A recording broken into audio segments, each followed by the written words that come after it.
Kamusta mga kabukid? Sa araw na to ay ikalawang pitas namin dito sa bunga ng aming mga guyabano. At this time, mas marami na yung aming napitas. Ayun! Mga ilang araw lang to ay pwede nang kainin. At dahil maulan ngayon at malamig yung panahon, naisipan ko magluto ng pampainit sa sikmura. Nagluto ako ng batchoy. Pero pato yung ginamit ko, kaya tatawagin namin itong patchoy. Yun oh. Sarap ma? Sarap. Pwede na?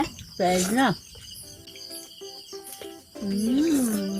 Katatapos lang ng malalakas na pag-ulan at malakas din yung hangin. Kaya't itong bunga ng aming guyabano na pahinugin ay pipitasin na namin. Hilaw pa naman ang mga ito pero matured na rin yung bunga kaya pwede na. Pahihinugin na lang daw ni Jinky sa bahay namin dahil last time hinintay niya mahinog sa puno. Yun nga lang hindi niya napansin nalaglag na pala. Kaya mo? Ang tigas? Ipilipit ko na lang kaya. Oh! Uy! Ang laki! Oh, Feeling mo mahihinog na yan? oo, malapit na to. Kasi yung kanyang tinik-tinik ganun-ganun na. Makintab. Hintab na rin. Ayan, ang laki na ang nakuha natin. Yeah. Kaya mo na no? Nung unang namunga to, 2 lang. Ngayon ay nasa 10. Kaso, maliliit pa yung iba. Oh. Sarap nito pag nahinog. Medyo lumalakas na yung hangin ngayon mga kabukids at baka malaglag daw yung mga bunga katulad nung nakaraan. Hinihintay naming mahinog dito sa puno niya. Nalaglag na pala. Kaso yun pala nalaglag. So hindi na namin hihintayin ngayon. Yung mga bunga naman magaganda na, pwede nang pahinugin. Ayan, abot ko yan. Oh, Kaya mo? kaya ko Ayan, na. abot mo natin pala. Kaya pipitasin na natin to. Baka daw maunahan pa ng ibon si atin yung Jinky. Oh, binali mo pati. Ah, yung- nabali na yung sanga. Sorry Mamumunga pa yan sa susunod. Oh. Malapit na mahinog to mga kabukids. Tapos marami pa siyang bulaklak oh. Tulad nito. Yan oh. May bulaklak siya. Dami niyan. Ay, yung isa na yun, hindi pa mahinog. Parang makintab na siya. Pwede na yan? Ayan o, mapintog na pala siya eh. Oh. Parang mas mauna pa nga yan eh. Maliit nga lang. Sige, pitasin na natin. Sabay-sabay kasi silang tawag dito? Namunga. Namunga. Or binunga. Binunga. Ayan. Nakalima tayo. Ito namumunga na rin tong maliit na guyabano na to. Bulaklak pala. May Nasaan? bulaklak na to eh. Nandoon. Sa kabila. Sa kabila. Ayun oh. Ayun oh. Ah, Kita oo mo? nga, no. Dalawa. Tapos ito ang daming bulaklak niya oh. Oh. Ang sipag mamunga. Ito oh, sa baba oh. May bulaklak pa. Ayan. Nakakatuwa at ang daming bunga na.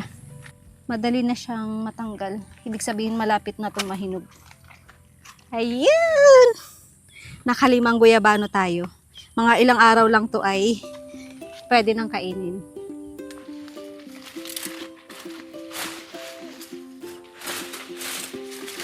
Oh, yabong na pala nito masyado. Itong aming rambutan, puno ng rambutan. Binalutan na kasi siya ng bagin nung bataw. Kaya medyo nakatumba na ganyan. Ngayon, tatanggalin ko na lang 'to. Puputulin na lang natin yung mga bagin. Sayang kasi yung rambutan malapit na rin tumamunga eh. Katulad ng ating guyabano. Ito kasi magkakasabay sila nung tinanim natin, di ba? Oo. Sayang to, mga 1 taon na lang to, 2 taon. Napipigilan pa yung paglaki.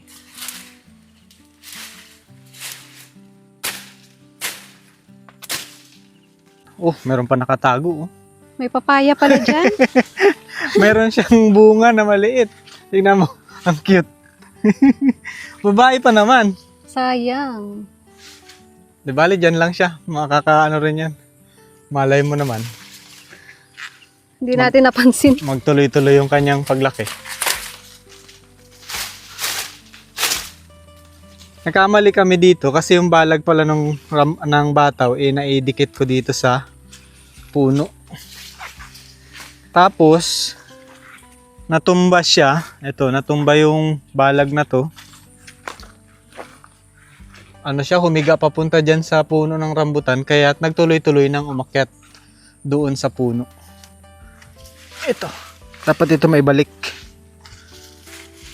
Ayaw niya nang bumalik eh. Malaya ka na.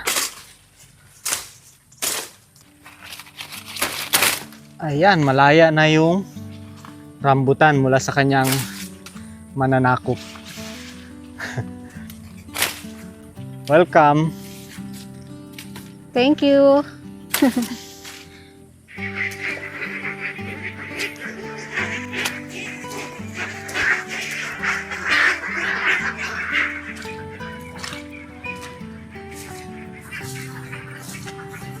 Madalas umuulan ngayon mga kabukids, kaya parang feeling ko masarap humigop ng mainit na sabaw.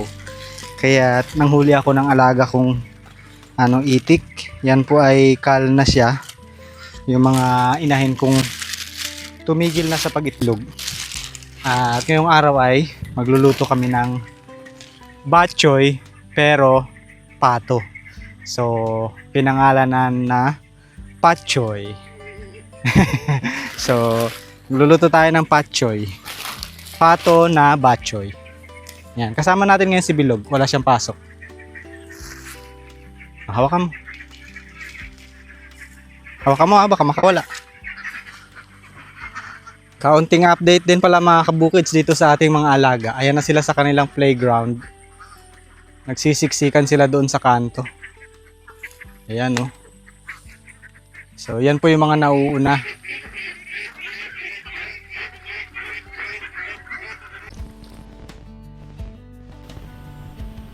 Halaka.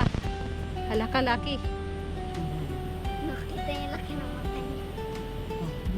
Lagot ka, Laki. Lagot. Ikaw ang susunod. Kumain ka na.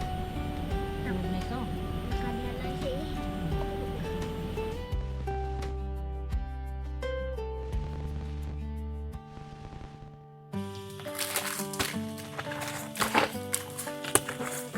Kapag tinatanggal ko yung lansa mga kabukids ay nilalamas ko muna to sa asin at saka suka.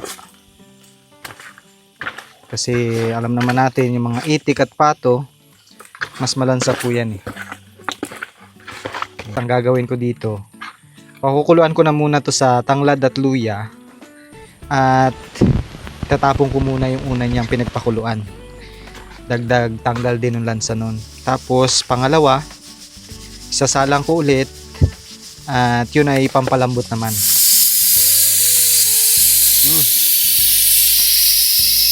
Tingnan natin, mukhang natuyan siya mga kabukids kasi yung amoy niya iba na eh.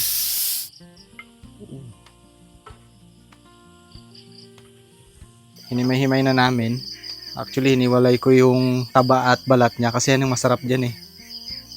Ito meron tayong alamang, bagoong alamang. Konti lang kasi medyo maalat yan eh. Tapos sibuyas, bawang, luya. Ang alam ko kapag ka nagluluto ng bok choy, yung baboy, hindi gumagamit ng luya. Pero since ito po ay pato, gagamit po ako ng luya. Medyo konti lang yung ating bawang ngayon, kaya ang gagawin ko na lang mga kabukids, hindi na ako magsasama sa ginisa.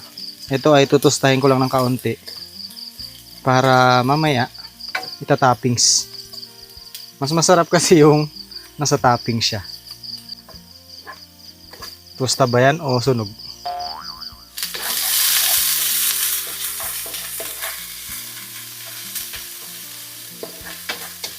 Masarap tong pak choy. Actually, baka mas masarap pa to kaysa sa bok choy. Ma-share ko na rin sa inyo mga kabukids. Nung before pandemic kasi marami ako mga alagang baboy. Tapos yun, naisipan kong magnegosyo ng batchoy. Dito lang sa barangay namin.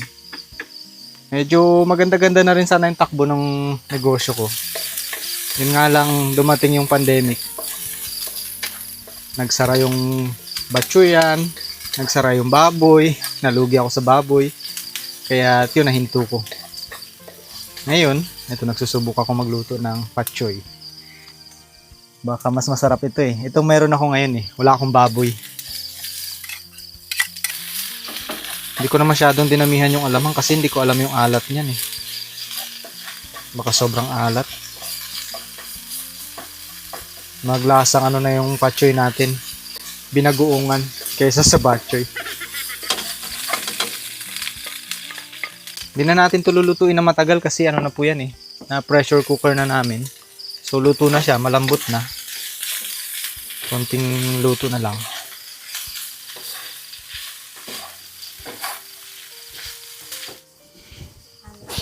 Si Cloudy.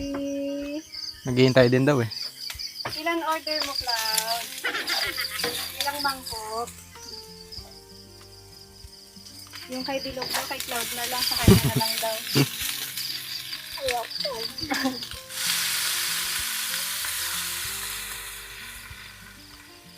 Damihan natin ng sabaw para masarap ang higop.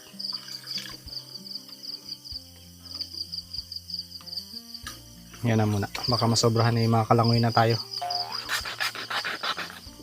Patis. Kaya siya tinawag na patchoy kasi patis. Dahil sa patis. Yan, konti lang.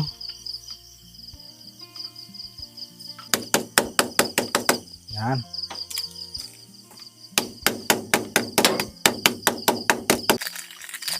Okay. Yung Mickey ay lalagain muna natin. Yan, buti na lang meron tayong dahon ng sibuyas. Kuha lang tayo ng kaunti. Yan, para sa ibabaw. Yan, sibuyas pa natin mga kabukids. Gabi na, nangunguha pa tayo ng sibuyas. Yan, kumukulo na rin tong ating pinakukulo ang karne.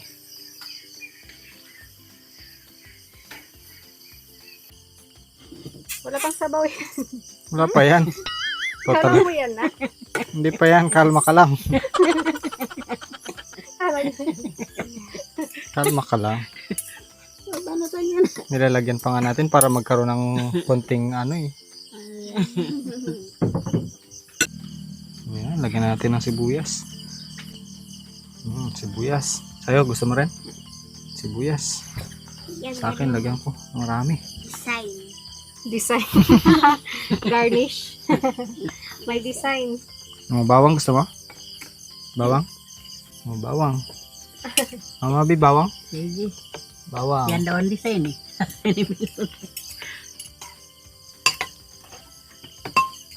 Yun oh. Sarap. Sarap talaga.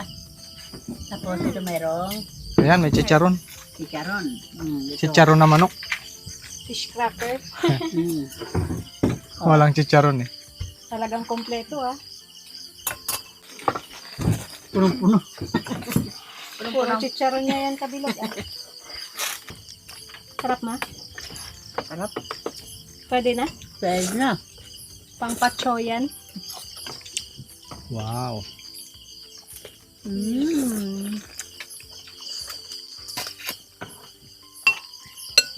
Grabe hapon tayo nagsimula, gabi tayo nakakain. Mas masama kung umaga na. Sa umaga na sana ito eh. Sabi ko nga, bukas na yan eh. Tulog.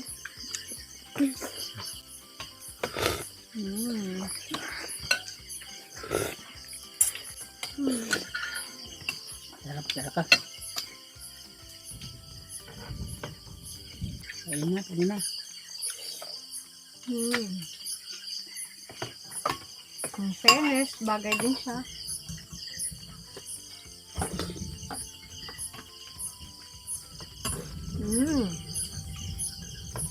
Ayun ko ako, hindi ka.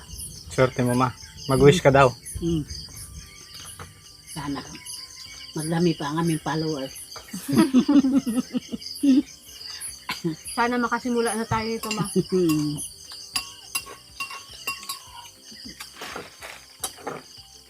Sarap.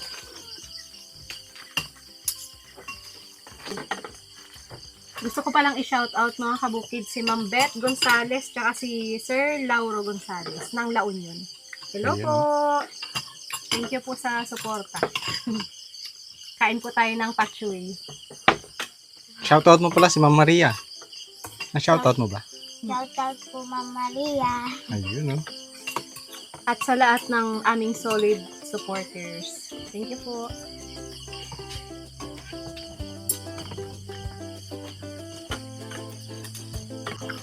Gusto ko mag-rice.